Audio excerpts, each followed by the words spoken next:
Bharatiya Janata party देश की सबसे बड़ी पार्टी है। इसके अध्यक्ष होने के नाते आप क्या उम्मीद करते हैं 4 तारीख की काउंटिंग से? देखिए, 4 तारीख की काउंटिंग में जो मैंने देखा है, पूर्व से पश्चिम तक, उत्तर से दक्षिण तक और मध्य भारत में भी, हर जगह भारत की जनता एक सक्षम भारत देखना चाहती है, एक समृद्ध भारत देखना चाहती है और एक आत्मनिर्भर भारत देखना चाहती है। और यह संभव है तो मोदी जी के नेतृत्व में, ऐसा विश्वास है। इसलिए प्रधानमंत्री मोदी जी के लिए सभी लोग आशीर्वाद देना चाहते हैं, उसके लिए आतुर हैं। हर एक जगह मैंने देखा और भारतीय जनता पार्टी स्पष्ट रूप से एनडीए 400 पार कर रही है। तो 400 पार का नारा बहुत ज्यादा महत्वाकांक्षी था, ऐसा कई लोगों ने कहा। कुछ लोगों ने यह भी कहा कि 400 पार का नारा इसलिए दिया गया है कि 400 पार लाके संविधान बदलना चाहते हैं। कुछ ने कहा रिजर्वेशन खत्म करने की साजिश है।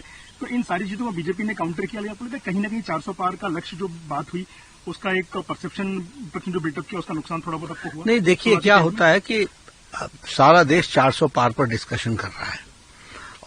ये स्पष्ट है कि हम हमेशा एक लक्ष्य लेकर के चलते हैं और उस लक्ष्य को हासिल करने का प्रयास करते हैं और जनता का भी आशीर्वाद मिल रहा है। ये जो संविधान बदलने की बात कर रहे हैं, ये वो लोग हैं जो नेगेटिविज्म में ही जिन्होंने राजनीति की है।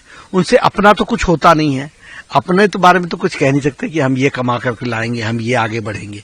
तो ये हमेशा लोगों को नेगेटिविज्म की तरह शक पैदा करना, भ्रम पैदा करना, गुमराह करना, रास्ते से भटकाना, समाज को बांटना, समाज को तोड़ना और फूट डालो राज करो, ऐसी प्रिंसिपल्स पर तो ये 75 साल चले हैं। ये तो मोदी जी ने पॉजिटिव नोट पर देश को आगे बढ़ाने का काम किया है और सक्षम भारत, सामर्थ्यवान भारत, आत्मनिर्भर भारत, इस ओर ले जाने का काम किया है। ये लोग तो इस तरीके से काम करते हैं जो कि किस तरीके से लोग बटे रहें और इनको वोट बैंक की राजनीति मिल जाए, तुष्टीकरण हो जाए, एक साइजेबल चंक मिल जाए, जिसके आधार पर राजनीति करते रहें। सर, ये एक ऐसा चुनाव था जिसमें लोगों ने अपने जो भी उनका घोषणा पत्र था उसके इतर जाके बाकी मुद्दों पे अपने चुनाव प्रचार किए। भाजपा की ओर से भी कई मुद्दे रहे, विपक्ष ने भी कई ऐसे मुद्दे उठाए जो कि उनकी घोषणा पत्र में भी नहीं। तो आपको क्या लगता है कि इन चुनाव में कौन से मुद्दे ऐसे रहे जो जनता के दिमाग में घर कर गए और जनता ने उनको ध्यान में रखा? जनता ने एक ही बात ध्यान में रखी, मोदी की गारंटी मतलब गारंटी पूरी होने की गारंटी। देश सुरक्षित है, देश संबल हाथों में है, मजबूत हाथों में है। देश मोदी जी के नेतृत्व में एक मजबूत सरकार चला रहा है और भारत को सक्षम बना रहा है, आत्मनिर्भर बना रहा है। इसी के लिए वोट पड़ा है। और कुछ विषय कांग्रेस ने भ्रम डालने का प्रयास किया, जैसे उन्होंने अपने मैनिफेस्टो में माइनॉरिटीज को हम स्पेशल प्रेफरेंस देंगे। माइनॉरिटीज का मतलब उनके लिए मुस्लिम है, मतलब तुष्टीकरण है, मतलब सेकुलरिज्म से भटकाने की बात है। असल सेक्युलर तो मोदी जी हैं जिन्होंने सारी योजनाएं दी और कभी नहीं कहा कि किसी धर्म को दिया और किसी धर्म को नहीं दिया, सबको दिया, सबको एक साथ पिरो करके लाए। लेकिन ये स्पेशल ट्रीटमेंट, ये तुष्टीकरण, ये डिवाइड एंड रूल की बुनियाद रखी। ऐसी बातों को जब रखी तो भारतीय जनता पार्टी एक जिम्मेवार पार्टी के तरीके से इन बातों को काउंटर करती है और हम काउंटर करने में सफल रहे हैं। सर, भाजपा बहुत शुरुआती दौर से करीब 2-3 दशक से लगातार ये बात कहती आई है कि हम 370 हटा देंगे, राम मंदिर बनवाने की बात थी। ये पहली बार इस चुनाव में आप गए हैं जब आपने वो अपना वादा और अपनी महत्वाकांक्षा पूरी की है। तो जनता ने कितना सपोर्ट किया इन मुद्दों, खासकर 370 को हटाने को और राम मंदिर बनाने को? पूरे देश ने। हालांकि राम मंदिर हमारे लिए आस्था का विषय है, राम मंदिर हमारे लिए वोट का विषय नहीं है, राजनीति का विषय नहीं है। धारा 370 हमारे लिए देश का विषय है और वो कोई वोट की दृष्टि से नहीं, लेकिन सारा देश के साथ खड़ा रहा है और सबको समझ में आया कि राष्ट्रवादी पार्टी भारतीय जनता पार्टी ने ये दोनों भारत का गौरव भी बचाया है, राम मंदिर बना करके भारत की विरासत, भारत की संस्कृति, उसकी रक्षा की है। और धारा 370 इसको हटाने से देश मजबूत हुआ है, एकीकृत हुआ है। सर, देश में भाजपा के कुछ ऐसे प्रदेश हैं, पारंपरिक प्रदेश, जहां भाजपा ने हमेशा ही अच्छी बढ़त रखी है, अच्छी सीटें पाई है। 2014-2019 में तो कई स्टेट्स में स्वीप भी किया है, बीजेपी ने, विपक्ष 0 रहा है। इस बार कौन से प्रदेश हैं जो लगता है भाजपा के पक्ष में जाएंगे नए सिरे से और देश को चौंकाएंगे, लोगों को चौंकाएंगे? देखिए, पहली बात तो यह कि जो हमारी पुरानी स्टेट्स हैं जहां हम भारतीय जनता पार्टी जीतती रही है, वहां हम मेंटेन करेंगे, वहां हम रिटेन करेंगे, वहां हमारी सारी सीटें हम जीत करके आएंगे। जो नई स्टेट्स हैं उसमें वेस्ट बंगाल बहुत अच्छा करने वाला है, 42 सीटें हैं, हम 30 को क्रॉस करेंगे, 30 सीटें हम वहां से जीत करके आने वाले हैं। ममता जी बौखला गई हैं। उड़ीसा में हम 21 में से 18+ सीटें हम जीत करके आएंगे। उसी तरीके से हम तेलंगाना में अपने टैली को डबल कर लेंगे, तमिलनाडु में हम सीटें जीतेंगे, हम केरल में इस बार सीट जीतने वाले हैं और वोट शेयर तो हमारा सब जगह बढ़ेगा ही बढ़ेगा। सर, महाराष्ट्र एक बहुत क्रूशल स्टेट है, दूसरा सबसे बड़ा स्टेट है यूपी के बाद, जहां 48 सीटें आती। पिछली बार बहुत अच्छा प्रदर्शन किया था, आपके पास 41-42 सांसद थे। इस बार समीकरण बदले हुए हैं, महाराष्ट्र को लेकर के असेसमेंट है? हम फिर से जीत करके आएंगे, अच्छे से जीत करके आएंगे, पुरानी टैली को मेंटेन करेंगे।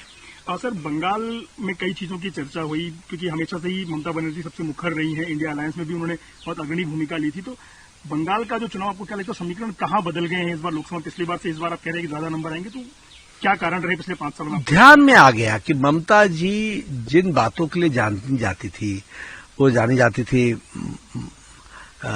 माँ माटी मानुष, माँ का वो हाल किया जो शाहजहां शेख ने सारी दुनिया को दिखा दिया, माटी का वो हाल किया कि घुसपैठियों जमीन कब्जा कर रहे हैं और जमीन जिहाद चला रहे हैं, और मानुष का वो हाल किया कि बिना घूस के, बिना टोलाबाजी के, बिना टीएमसी के कार्यकर्ताओं को पैसा दिए बगैर कोई काम नहीं होता है। तो ये वहां के लोग उकता चुके हैं, दुखी हो गए और टीएमसी से बदला लेने के लिए बैठे हैं। सर, इंडिया अलायंस ने बहुत एकजुट रहने की कोशिश की, दिखाने की कोशिश की हम एकजुट हैं। कई जगह के खिलाफ चुनाव भी लड़े, पंजाब में और बाकी जगहों पे। आज उनका दावा है कि 270 के पार वो आराम से जाएंगे, सरकार उनकी आराम से बनेगी, लेकिन फिर भी वो कहते हैं कि एग्जिट पोल्स में हमारा कोई प्रवक्ता नहीं जाएगा, कांग्रेस ने साफ किया है। इसलिए कि एग्जिट पोल में सच्चाई जब आती है तो सच्चाई से भागते हैं। Coming events cast the shadow before, आने वाली घटनाएं अपना संकेत पहले दे देती हैं। तो वो ठीक है, आखिर एग्जिट पोल पे कुछ आ जाता है तो उससे क्या सरकार बनती है? क्या उससे कोई चुनाव के नतीजे असर करते हैं? क्या नहीं करते हैं। लेकिन आपको विश्वास ही नहीं है, क्योंकि आपने इतने दिन तक, 1.5 महीने तक आप झूठ पर ही चलते रहे और आप लोगों को गुमराह करने के लिए लगे रहे। अब सच्चाई सामने आने वाली है तो आप डर गए।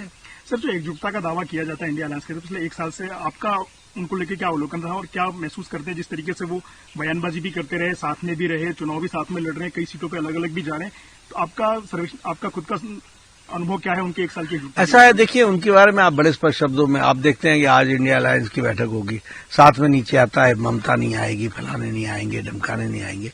तो ये अनसाइंटिफिक अलायंस है, ये अवसरवादी का अलायंस है, ये ज्यादा दिन चलने वाला नहीं होता और ये टेम्पररी होता है। ये तो एक जमावड़ा है भ्रष्टाचारियों का, ये जमावड़ा है परिवारवाद की राजनीति को आगे बढ़ाने वालों का। ये इसी तरीके से समाप्त होगा। सर, जैसा कि आप मानते हैं कि अगली सरकार फिर मोदी जी बनाएंगे, तीसरी बार प्रधानमंत्री बनेंगे, तो आप पार्टी के अध्यक्ष होने के नाते आपको क्या लगता है कि सरकार की प्राथमिकताएं आने वाले 5 सालों के लिए क्या होनी चाहिए या क्या हो सकती हैं? ऐसा है, ये तो प्रधानमंत्री जी तय करेंगे, वो हमारे प्रधानमंत्री हैं और ये प्राइम मिनिस्टर का ही प्रेरोगेटिव होता है। लेकिन उन्होंने बहुत सी बातें विजन डॉक्यूमेंट में रखा है, अपने संकल्प पत्र में रखा है, उनको हम आगे बढ़ाएंगे। ट्रेलर अब तक देखा है लोगों ने, पिक्चर बाकी है, ऐसा मोदी जी ने कहा है। तो आने वाले 5 साल अगर सरकार बीजेपी की आती है तो क्या सही में पूरी पिक्चर होगी? निश्चित रूप से पूरी ताकत के साथ वो प्रधानमंत्री जी विकसित भारत के संकल्प को पूरा करने के लिए पूरी पिक्चर दिखाएंगे।